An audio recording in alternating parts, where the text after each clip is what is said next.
So we became very close. And then I ended up, I was a high school coach later on in my career before I got to the NFL. And I actually coached his son, Jared. And started coaching Jared. Jared was the same age I was when I met his father and was training with him. So Jared's still in my life. I think he called me this morning, actually. Jared, Connie, and Brittany, his daughter. Yeah, I'm close to the family. What's it like training with Walter Payton? I mean, is he very intense? I mean, like what? Oh yeah. So, no. I was in the NFL 25 years, scouting players, and never scouted anybody like him. The hill we would run got a lot of publicity. It's really a mountain. It's like 45 yards. 75 yards, like a 45-degree pitch. There's a landfill area out in the suburbs of Chicago. So landfill, it was miserable. It smelled. If you fell, you could get hurt. There was glass and all kinds of stuff around. So it would be 3 workouts a day. We'd end at the hill. We'd go to a track. He had a really unorthodox way of training. He was way ahead of his time. A lot of overspeed training and things that you see today. This was back in the early '80s. So yeah, I really owe my college career to him. I was a walk-on like Coach Sweeney was, learned to ride and things, and really he had a lot to do with that. Just kind of tagging along with him. I think it was 7 summers. So yeah, it was amazing, and of course that was my first introduction in the NFL. It was the '85 Bears, essentially, to be around that team, that coaching staff. It was just an amazing experience, and somebody's kind of education in football. For that to be, I kind of had that with me the whole journey. So were you around other members of the Bears, like Fridge Perry? He obviously played here. Oh, yeah. Did you get to know him? Yep, I did. Yeah, I saw Fridge. He came back with a bunch of his teammates from that national title team. So I lived with Walter in the summer times. Once he moved into his big house, he'd go to camp a month earlier than I would. So the Bears had training camp disconnected from Hallis Hall. They'd go up to Wisconsin Platteville is where they went. It's called the Cheese League. There were a bunch of NFL teams up in Wisconsin because of the weather.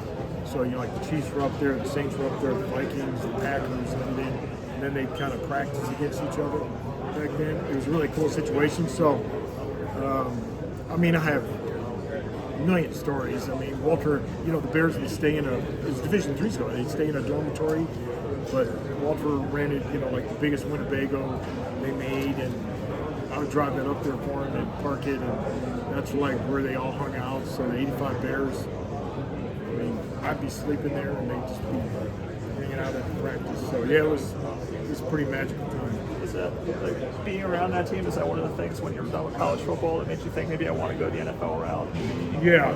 I always admired the league.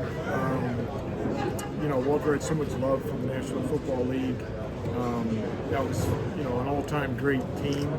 So I knew I wanted to do something in the league. I realized when I was in college, quickly it wasn't going to be playing. And he really, frankly, encouraged me to, coach and feel like I was a coach and scout. So, it took me like 10 years to get in the league. I played in Indiana, was a graduate assistant, got my master's, paid my dues in Division III. Was a high school coach. None of it was kind of gifted. I worked, grinded. Took like 10 years, got my break with the Browns 25 years ago, and worked for 4 teams. It was great. Really amazing league. I think I heard another story that you were saying that you worked at a private school, and so you would like recruit 8th graders. Oh yeah. And so what's the difference in terms of evaluating somebody that young as opposed to getting somebody in the NFL? Well, the sport doesn't change, so it's very similar, really.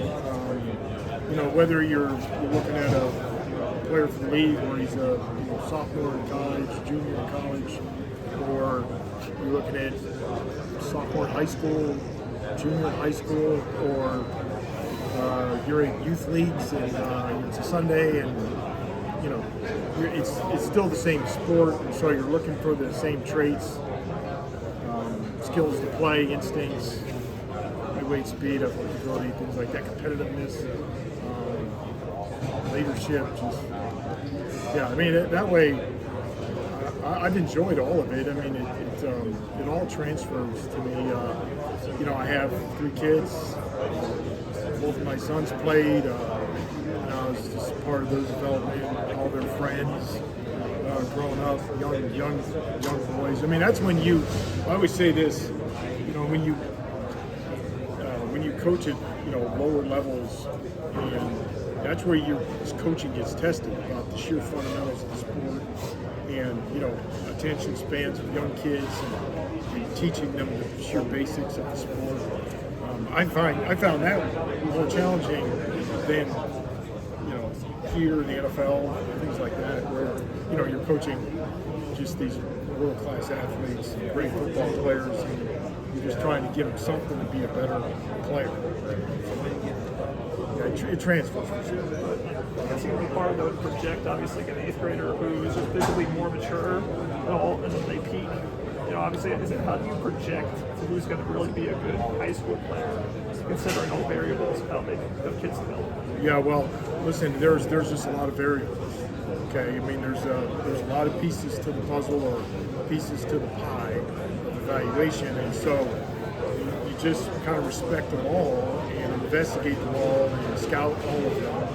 And whether it's just sheer height, weight, speed, instincts to play, production, their maturity, their football character, their ability to learn, their ability to process under duress of a clock, duress of pressure. I